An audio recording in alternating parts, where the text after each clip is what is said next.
আসসালামু আলাইকুম।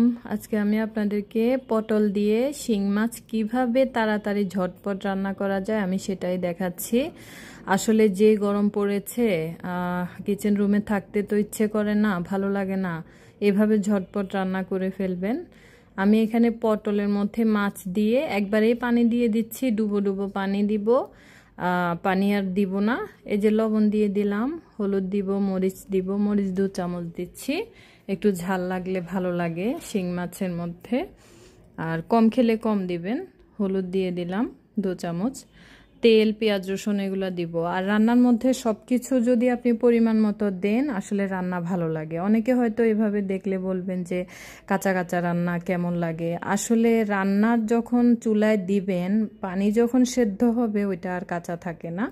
হয়তো রান্না যারা পছন্দ করেন না তারা বলবেন, তবে আমার বিশ্বাস ইনশাল্লাহ কেউ যদি এভাবে রান্না করেন, মানে রান্না করে খাননি, সেও যদি ট্রাই করেন ইনশাল্লাহ সব পরিমাণ মতো দিলে এভাবে রান্না করলে ভালো লাগবে। সব কিছু দিয়ে পানি দিয়ে এখন ঢেকে দিচ্ছি আমি 15 মিনিটের জন্য। এই যে 15 মিনিট পরে আমি ফিরে আসলাম। 15 মিনিট পরে দেখুন কেমন হয়েছে। আমি হালকা হালকা করে নেড়ে দিচ্ছি মাছগুলো। বেশি জোরে নাড়ালে শিং মাছ তো ভেঙে যাবে। আমি এই পটলগুলো নিয়েছিলাম কিন্তু ভাজতে, পরে আমার শরীরটা খারাপ লাগছিল, এই জন্য আমি রান্না করে ফেলছি। তো আপনাদের সাথেও শেয়ার করলাম, কখনো যদি খারাপ লাগে, সময় কম থাকে, ঝটপট এভাবে রান্না করে ফেলবেন। যে 15 মিনিট পরে আমি উঠিয়ে এখন আবার ঢাকনা দিয়ে ঢেকে দিচ্ছি 10 মিনিটের জন্য। 10 মিনিট পরে দেখুন আমার ঝোলের পানিগুলো টেনে গেছে।